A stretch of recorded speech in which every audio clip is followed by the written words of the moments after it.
जितनी बातें हमारी बहन ने कही हैं, मैं उनकी तमाम बात के एक एक लफ्ज से मुत्तफिक हूं और हम उनके साथ हैं। और जब हमारी पहली मुलाकात आपसे हुई थी तो हमने कहा कि इस लड़ाई को हमको सिर्फ पार्लियामेंट इलेक्शन तक ही नहीं रुकना चाहिए, बल्कि इसको आगे लेके जाना चाहिए।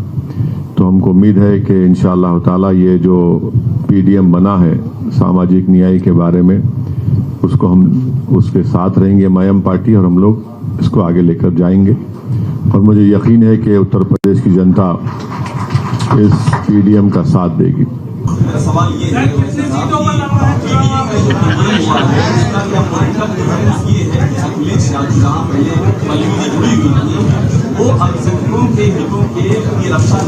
अच्छा, समझ गया। सुन लीजिए समझ गया। मुरादाबाद में क्या हुआ? मुरादाबाद में डॉक्टर एसटी हसन साहब उस पार्टी के लीडर थे लोकसभा में, और इतनी उनकी बेइज्जती की गई, इतनी बदतमीजी उनसे की गई। एक मिसाल दे रहा हूं तो बहुत लंबी फहरिस्त है कि आपने दो कैंडिडेट्स को टिकट दे दिया, दोनों को बी फॉर्म दे दिया। मेरे अल्फाज नहीं है, डॉक्टर साहब के खुद अल्फाज नहीं है, तो इससे क्या मैसेज जा रहा है? आप देख लीजिए फिर रामपुर में क्या हुआ। तो ये मिसालें कई हैं ना, तो इससे को तो इनकार नहीं कर सकता। यार हम नहीं कह रहे हैं बल्कि वो तो डॉक्टर साहब कह रहे हैं, रामपुर के उनके जिम्मेदार कह रहे हैं। तो ये हकीकत है, इसे कोई इनकार ही नहीं कर सकता। सर एक सवाल है, एक करके कहीं हम भागने वाले नहीं है कहीं। नहीं, आप डिसाइड कर लीजिए, एक आदमी को चौधरी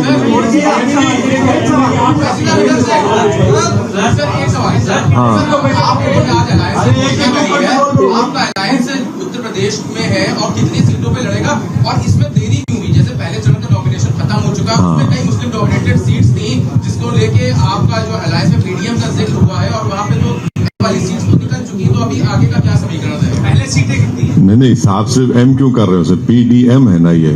तुम अभी ठहरिए, तो आपका सवाल पार्शली सही है। कितनी सीट्स पे लड़ेंगे वो हमारी बहन बताएगी आपको, हम लोग बताएंगे, फिक्र मत करिए आप। आपका जो पीडीएम होगा आपका प्रदर्शन बहुत अच्छा रहा था निकाय चुनाव में। हाँ, जो दलित मुस्लिम बहुत सीटें थी पहले चरण में, वहाँ पर नॉमिनेशन हो चुका है और वहाँ पर आपका समीकरण भी बहुत अच्छा दिखाई देता है। मेरा क्रिया संपन्न हो, और वहाँ पर आपने चेयरमैन की सीटें भी जीती है। तो वहाँ पर आपने कैंडिडेट क्यों नहीं बता रहे हैं? वहाँ पर चुनाव का क्या अवस्था के कोई सॉफ्ट कॉर्नर रखा जा रहा है वहाँ पर काफी सारी? नहीं, किसी के लिए कोई सॉफ्ट कॉर्नर नहीं है, हमारे लिए सॉफ्ट। मैंने इंशाल्लाह ये लंबा साथ रहेगा, फिक्र मत करिए आप अभी तो शुरुआत है। हाँ, कौन?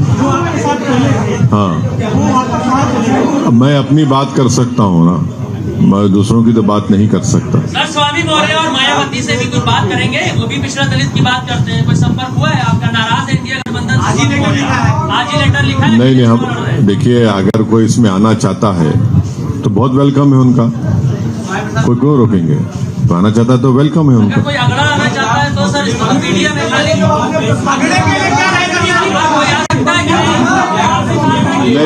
ऐसा नहीं हो सकता। देखिए नहीं, ऐसा ये तो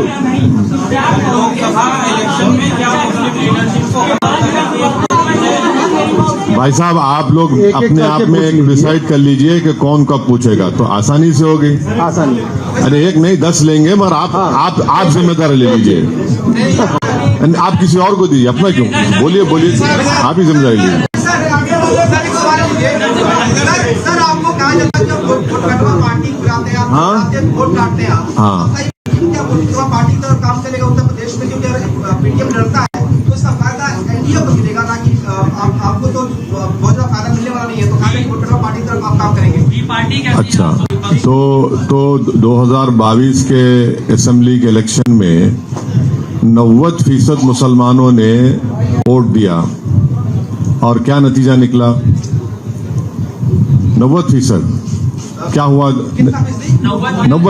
90%। हाँ, 90 बोलिए, उर्दू में 90 बोलते हैं, 90 चलिए 90। क्या नतीजा निकला उसमें? अभी हालिया दिनों में मैंने मिसाल दी, मुरादाबाद की मिसाल आपके सामने रखी, रामपुर की मिसाल आपके सामने रखी। ये कैसे हुआ फिर? इसका जिम्मेदार कौन है? तो ये सब चीजें सामने हैं। अब ये तो जाहिर है, कोई हमसे सवाल आप जब करते हैं तो वो पूरा नहीं होता जब तक आप जिक्र नहीं कर देते वोट कटरा है, बी टीम है, फुला है। तो आपने माशाल्लाह अच्छी शुरुआत की।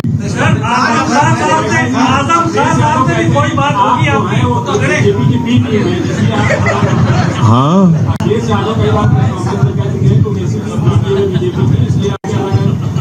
हाँ, इसीलिए तो एसटी हसन को हमने टिकट कटवा दिया।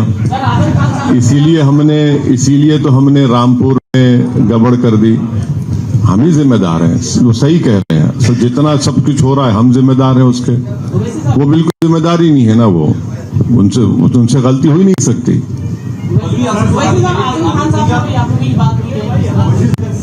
नहीं, सर एक सवाल ये है कि चुनाव होते हैं उत्तर प्रदेश में, हर चुनाव में जो सेकुलर पार्टियां होती हैं वो गठबंधन है, और दूसरी तरफ जो मुस्लिम पार्टियां हैं वो उस गठबंधन में शामिल होने के समय लेकिन उन्हें दूर रखा जाता है। तो ऐसे मुसलमानों की राजनीति मानते हैं। देखिए, अभी आपने शुरुआत में जो इंट्रोडक्टरी रिमार्क्स मोहतरमा पल्लवी पटेल साहिबा ने कहा है, उसमें वाज़ेह तौर पर कहा गया कि इस समाज की लीडरशिप को कोई बर्दाश्त नहीं करता। पीडीएम जो बनाया गया है उस समाज की लीडरशिप को बर्दाश्त ही नहीं किया जाता, और कहा यह जाता है कि आप सिर्फ वोट डालिए। कब तक डालेंगे भाई? 17 पार्लियामेंट के इलेक्शन हो चुके हैं।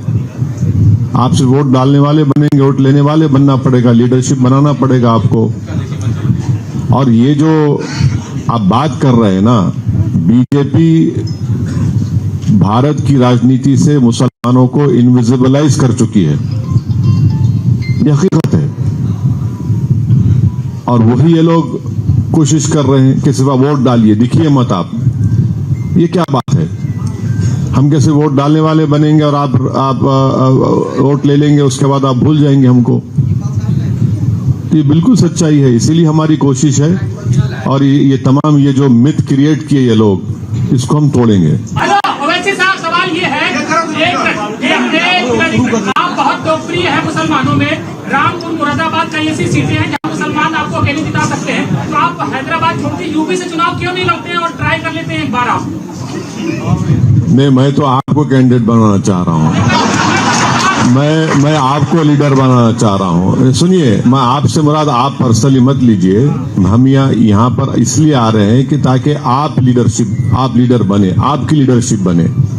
ये मकसद हमारा ये है। हम अपने लिए नहीं आ रहे हैं, अपनी जाती मकबूलियत के लिए या पॉपुलैरिटी के लिए। नहीं, मैं समझ, अरे सर डिबेट मत करिए ना। जैसे मोदी जी आए, उनके आने से बड़ा फर्क पड़ा है। आप यूपी से लड़ लीजिए, सारे मुस्लिम जो है एक तरफा आपको वोट कर देंगे आपकी मोहब्बत में। नहीं, मुझ में और मोदी में जमीन आसमान का फर्क है। दो समंदर के किनारे एक नहीं हो सकते भाई। एक सवाल है जी, यदि पीडीएम 2024 इलेक्शन के बाद गवर्नमेंट में शामिल हुआ, किस गवर्नमेंट में? नई फॉर्म होगी जो गवर्नमेंट, कौन सी, किसकी गवर्नमेंट बनेगी? तो आपकी बना रहे, आपका ऐलान, अच्छा, आपका ऐलान किसी गवर्नमेंट इंशाल्लाह। हाँ राज्य तो धर्म के आधार पे, हाँ, आज स्टेट रिलीजन के आधार पे भेदभाव करती है। आर्टिकल 15 लागू कराने के लिए कोई प्लान लाएंगे आप? आर्टिकल 15 को लागू करने की जरूरत ही नहीं है, वो फंडामेंटल राइट है आपको। वायलेशन, हाँ, उसका वायलेशन हर स्टेट में हो रहा है। हाँ, तो वायलेशन को तो चेक करना पड़ेगा, उसको लागू करने की जरूरत नहीं। अभी मुख्तार अंसारी साहब के जनाजे में डीएम ने कहा कि हम करने नहीं देंगे, दुपट्टी नहीं देने देंगे लोगों को। हाँ हाँ, वो देखा, सब दुनिया ने देखा। हाँ, देखा, सब दुनिया ने देखा है। बिल्कुल सही है, बिल्कुल गलत बात कही उन्होंने।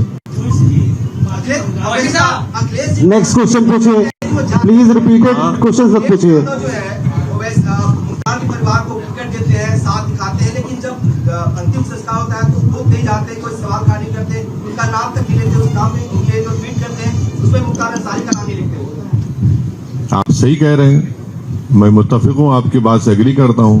उनको जवाब देना चाहिए इस बात का, हम कैसे जवाब देंगे उसका। केवल मुसलमानों के वोट लेना चाहते हैं क्या? हाँ बिल्कुल, वो भी सही है, वही लेना चाहते हैं खाली,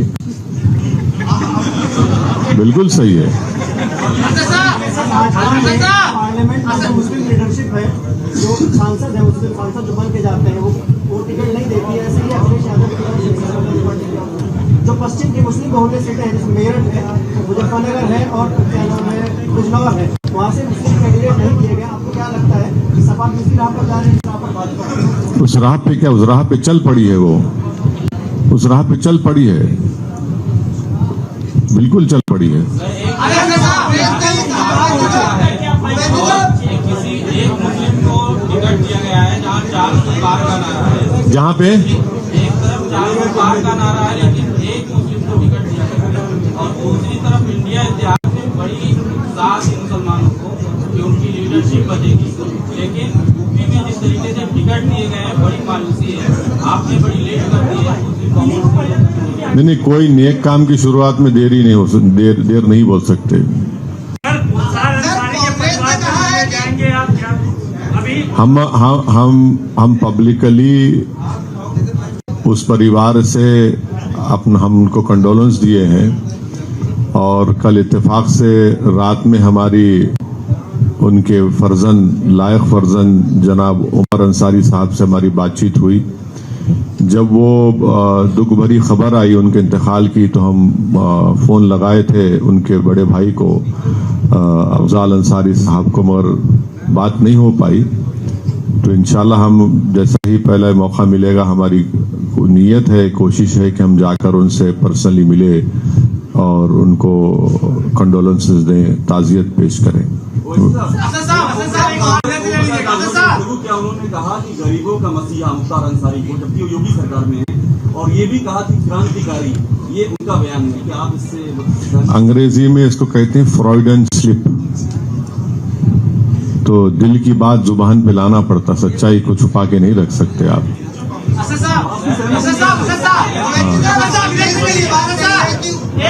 आपकी पार्टी मुस्लिम बहुल क्षेत्रों से चुनाव लड़ेगी? कौन कांग्रेस द्वारा ये बात कही गई है, कांग्रेस के उन्होंने कहा है कि आपकी पार्टी मुस्लिम बहुल क्षेत्रों से चुनाव। किसने कहा कांग्रेस में? कांग्रेस के प्रवक्ता है, उन्होंने ये बात कही। छोड़ दीजिए ना। असद साहब एक सवाल इधर से ले लीजिए, नया सवाल है। असद साहब, अरे असद साहब, आपने एक कोलेशन बनाया था, हाँ? आपने एक कोलेशन बनाया था पिछले इलेक्शन में डॉक्टर अयूब के साथ, और उसके साथ कुशवाहा जी थे, क्या उनको भी इसका हिस्सा बनाएंगे? मैं देखिए अभी मोहतरमा पल्लवी पटेल साहिबा ने कहा है कि हम हर एक का वेलकम करने के लिए तैयार हैं। उससे सबक क्या लिया आपने? उस कोलेशन के बनाने के बाद रिजल्ट बहुत अच्छा नहीं रहा, हाँ। क्या उस पर एक मंथन आप करेंगे, जो कमियां रही उसको? नहीं, सबक ये है कि कभी मायूस ना हो, ना उम्मीद ना हो, और लड़ते रहो। करेज ऑफ कन्विक्शन होना चाहिए आपको, तो हम वो काम कर रहे हैं।